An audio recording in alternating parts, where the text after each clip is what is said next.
ஆரம்பத்திலேருந்தே என்னோட உழைப்பையும் என்னோட விஷயங்கள்ல எல்லாத்தையுமே வந்து தனிநபராக நான் செஞ்சுட்டு இருந்தேன். என்னோட அமைப்பாளர் என்னை உள்ளே கூப்பிட்டு வந்து என்னை மாவட்ட இளைஞரணி அமைப்பாளர் என்னை உள்ளே கூப்பிட்டு வந்தார். கூப்பிட்டு வந்து மோகனண்ணனை மீட் பண்ண வச்சு மோகனண்ணை வரவேற்பு கொடுத்தது கூட என்னோட காரில் சன்ரூஃபில் ஏறி நின்று என் காரில் தான் நான் அழைப்பே கொடுத்தேன்.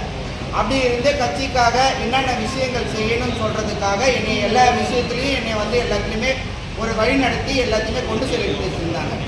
அதோட அடிப்படையில் எல்லாத்துக்குமே ஒரு பொறுப்புலக்கு பணம் கொடுங்கன்னு சொல்லிட்டு எல்லாத்துக்குமே பணம் வாங்கிட்டு இருந்தாங்க.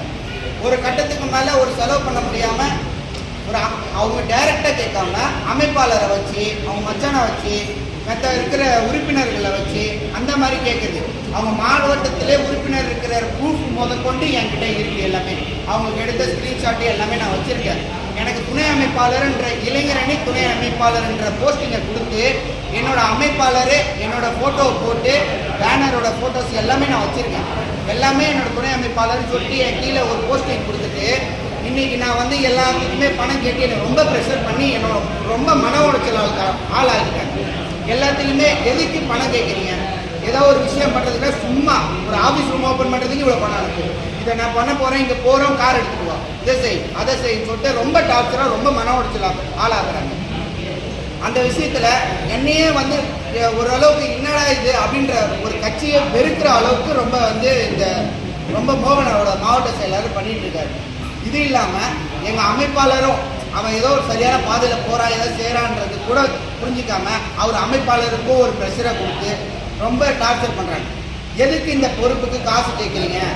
என்கிட்ட டைரெக்டாக உட்காந்து மாவட்ட செயலாளரே கேட்டார். உட்காந்து உங்கள் அப்பா எவ்வளோ செலவு பண்ணுவார், உன்னால் செலவு பண்ண முடியுமா? உங்கள் சித்தப்பா என் சித்தப்பாவை தளபதி ரசிகராக இருந்தார். இருந்துட்டு ஓரளவுக்கு பேர் உள்ள ஆள் அந்த விஜய் பிடிக்குன்றதுக்காக உள்ளே வந்தார். உள்ளே வரும்போது அவர்கிட்ட உட்காந்து கேட்குறாரு, உங்களால் எவ்வளோ செலவு பண்ண முடியும்? பணம் மட்டும்தான் முக்கியமாக குறிக்கோளாக வச்சு அவர் பேசுகிறாரு.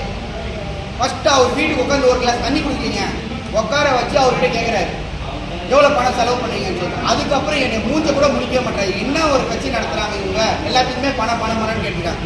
இன்னைக்கு என்னோட துணை அமைப்பாளரோட போஸ்டிங்கை இவ்வளோ நாள் பேனர் அடிச்சுட்டு வந்து நான் வந்து நீங்கள் கேட்குறதுக்கெல்லாம் பணம் தரமாட்டேன், எதுக்காக நான் பணம் கொடுக்கணும் அப்படின்னு சொல்லிட்டு கேட்டதுக்கு இல்லை தலைமையில் கேட்குறாங்க. தலைமைனா யாருன்னா அவர் பொதுச் செயலாளர் சொல்கிறாங்க, அவர் தான் வாங்க சொல்லியிருக்காரு, அவர் தான் கேட்குறாங்க.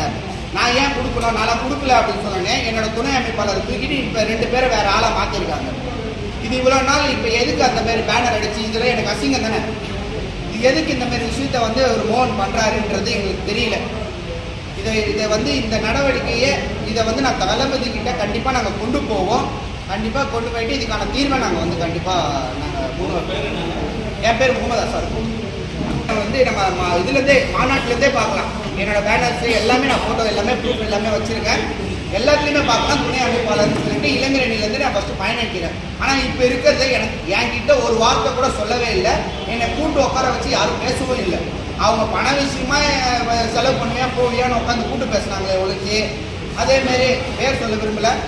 அதேமாரி உட்காந்துட்டு சித்தப்பாவே கூட்டு போய் உட்கார வச்சேன். அவர்கிட்டயே அந்த பண விஷயம்தான், இந்த மாவட்டத்துக்கு இவ்வளோ பொறுப்பு வரியா, உங்களால் எவ்வளோ செலவு பண்ணணும், நீங்கள் செலவு பண்ணுறதுக்கு தயாராக இருக்கீங்களா, இந்த மாதிரி விஷயத்தை தான் முன்வைக்கிறதுக்கு கூப்பிட்றாங்களே ஒழிச்சு அவங்க செலவு பண்ணுறதுக்கோ ஏதாவது வாங்கி தரதுக்கோ போகிறதுக்கு மட்டும்தான் கூப்பிட்றாங்க.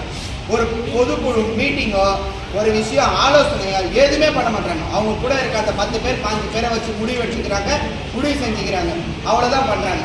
இந்த கட்சி வளர்க்கறதுக்காக அவங்க பண்ணல, அவங்கள வளர்த்துக்கிறதுக்காக தான் இந்த கட்சி நடத்துகிறாங்க. இந்த மாதிரி பண்ணாங்கன்னா இந்த கட்சி வந்து ஒன்றுமே பண்ண முடியாது. இவங்ககிட்ட இருந்துச்சுன்னா எதுவுமே ஒரு உருப்படாது. இவங்ககிட்டலாம் இவங்க சரியான வழியில் இவங்க பயன்படுத்தவே இல்லை. இருக்கிற வரைக்கும் ஏதாவது ஒரு பொறுப்புக்கு காசு வாங்குவோம், ஒரு நீர் மோரம் வந்ததுக்கு ஒரு 2000 காசு கொடு, இதை பண்ண ரொம்ப டார்ச்சர் பண்ணுறாங்க. இருக்கிற பசங்க எவ்வளோ பேர் உள்ளே போட்டாலும் அவங்க வந்து டார்ச்சரில் போகிறாங்க. எனக்கு தளபதியை நம்ம தலைவரை பிடிச்சி தான் உள்ளே வராங்க. எனக்கு உள்ளே வரும்போதே அவங்ககிட்ட காசு காசு காசு காசு எல்லாருமே ஒரு மிடில் கிளாஸ் ஃபேமிலி தான். இப்போ அவரே ஒரு மிடில் கிளாஸ் ஃபேமிலி தான், அதுலேருந்து தான் வந்திருக்காரு. அப்படின்றப்போ எல்லாருமே வந்து தினக்கூலி வேலைக்கு அப்படி போனால் தான் அவங்க குடும்பத்தை அவங்க பார்க்க முடியும். அந்த குடும்பத்தை பார்க்குறது வரைக்கும் அவரும் அதேமாரி தான் இருக்காரு. அதுமாரி இல்லாமல் எல்லாருக்கிட்டையும் காசு போட்டு நான் போயிடுறேண்ணே அப்படின்ற மாதிரி நான் உள்ள சேர்த்த ஆளுங்களே பசங்க வந்து இதுக்கான நடவடிக்கை எல்லாமே தளபதி தான் எடுக்கணும். அதுக்கான இதை நாங்கள் கண்டிப்பாக நாங்கள் கூட்டு போயிடுவோம். மாவட்ட செயலாளரை மாற்றணும்ன்றது தான் எங்களோட குறிக்கோள். ஏன்னா இந்த மாதிரி விஷயம்லாம் வச்சிருந்தா இந்த மாவட்ட செயலாளர்ல நாங்கள் இந்த கட்சியை வளர்க்கவே முடியாது. அதனால மாவட்ட செயலாளரை கண்டிப்பாக மாற்றலாம், மாற்றியே ஆகணும். இது தளபதிக்கு நேரடியாக கொண்டு போகணும், நாங்கள் கொண்டு போவோம்.